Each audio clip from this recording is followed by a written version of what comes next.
Linda Modéry et Michel Jones s'apprêtent à gravir le mont Kilimandjaro, vêtus grâce à PEP Prêt-à-porter.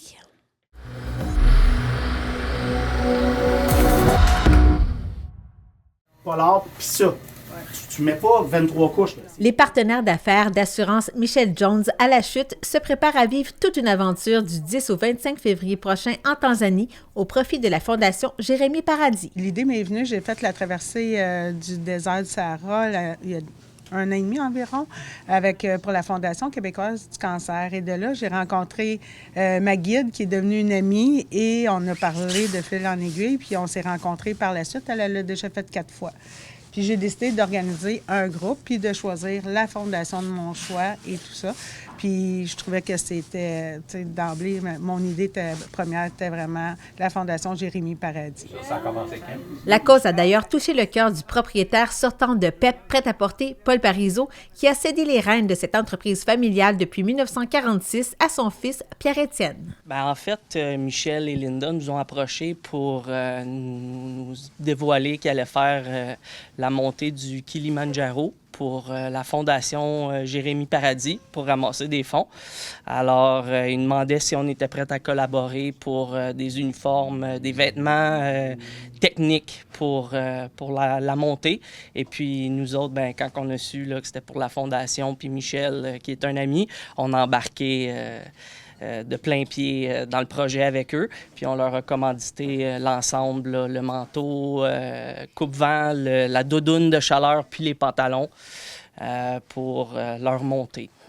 Oui, et j'aimerais vous entendre aussi, donc, qu'est-ce que ça représente pour vous d'habiller des gens qui vont monter le Kilimandjaro pour la Fondation qui vient d'ici, la Fondation Jérémy Paradis, et ce sont des gens d'ici aussi? Bien, pour la Fondation, c'était primordial pour nous. Ensuite de ça, bien, le vêtement étant notre expertise en ayant les contacts avec les manufacturiers, ça nous a fait grand plaisir d'embarquer dans le projet. Connaissant la fragilité de la constitution de Michel aussi, on a voulu avoir des vêtements de qualité assez chauds pour pas qu'il y ait froid dans l'ascension du Kilimandjaro. Mais on a offert à cette équipe-là, à Linda et Michel, des vêtements techniques de super bonne qualité. Ils vont être bien équipés pour faire l'ascension du Kilimandjaro. Moi, c'est une fondation qui me touche à cœur, ça fait longtemps. Jérémy, je restais près de chez lui. Puis je le voyais toujours jouer au hockey dehors. Je connaissais ses parents, mais pas intimement, mais je les connaissais quand même bien. Puis je le voyais, puis quand ça est arrivé, ça m'a touché. Et depuis le jour 1 qu'ils ont fait leur tournoi de golf, j'ai embarqué, je suis devenu un commanditaire, puis je suis toujours là. Puis ma nouvelle conjointe, c'est une super bonne amie de eux, fait que je les côtoie plus souvent.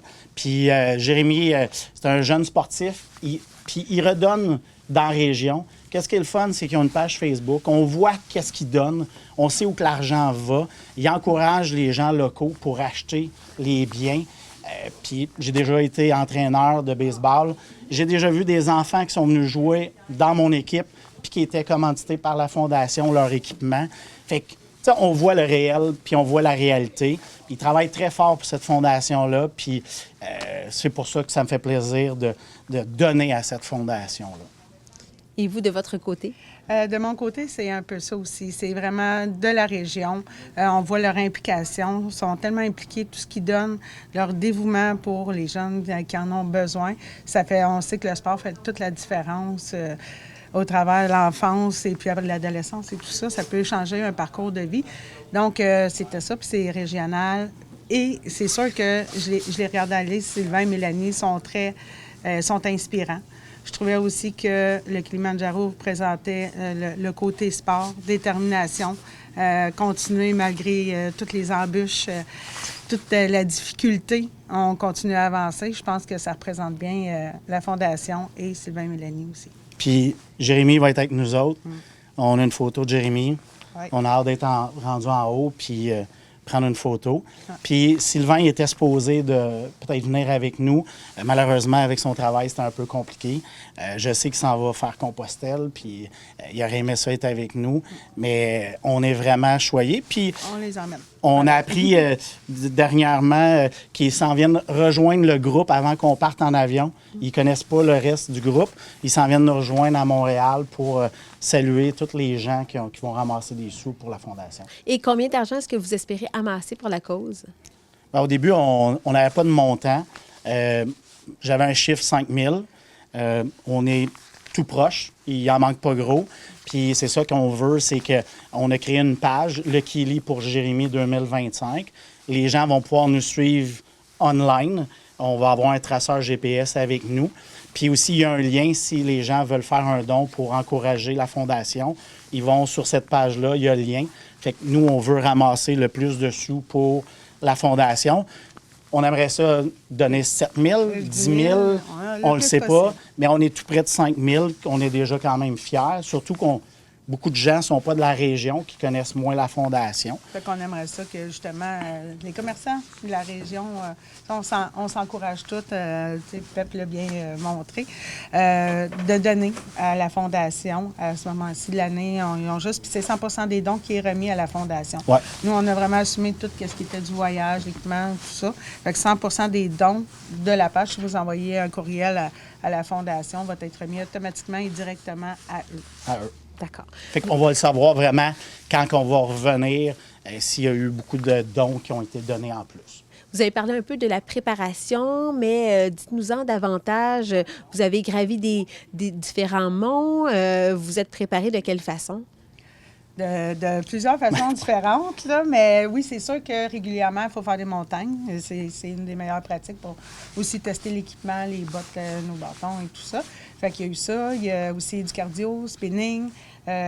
Idéalement, tu sais, c'était vraiment de la marche en pente. Fait que les journées qu'on ne pouvait pas aller faire des montagnes ou la semaine, il manque de temps, bien, c'est vraiment de faire du tapis roulant à inclinaison, musculation pour les jambes.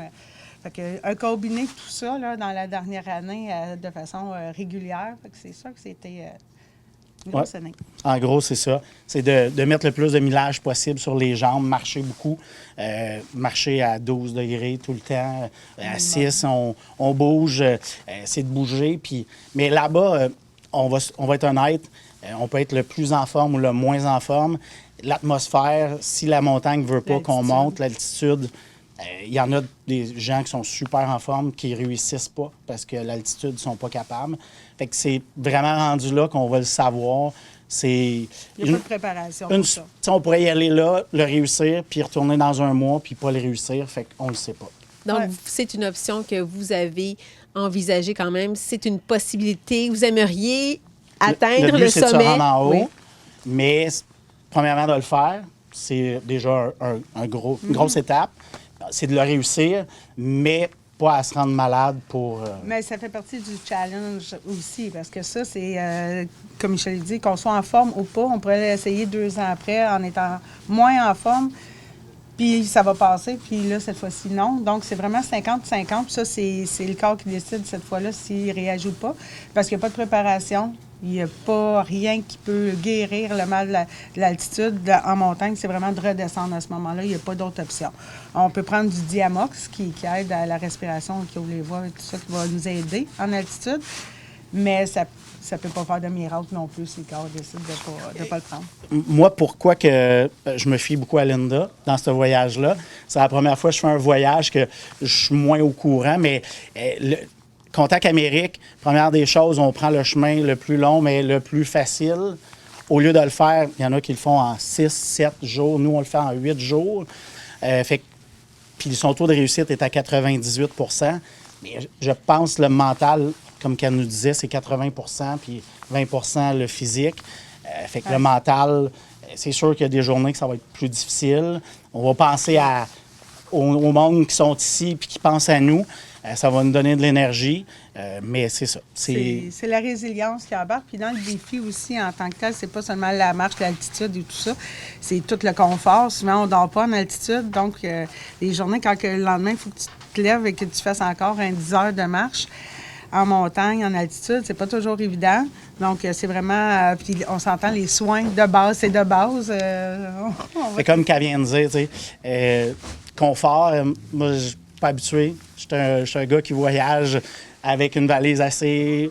pas Tu sais, avec beaucoup de stock, là, on va dormir à terre. Oui, on a un petit matelas, dormir dans une tente. Moi, je sors vraiment de ma zone de confort, mais je le fais pour la fondation, puis ça me touche. Puis, gars, c'est un défi, puis je le fais. J'ai 52 ans. C'est pas quand je vais avoir 60 ans que ça va être le temps de le faire. Quel sentiment est-ce que vous pensez avoir lorsque vous aurez atteint le sommet? Moi, c'est sûr que je vais broyer. Là. C'est sûr que je vais broyer. La fierté, exactement, la fierté. L'accomplissement d'avoir travaillé tout De ça. C'était quand même réussir. beaucoup de travail en tout et partout. C'est un projet d'1 an.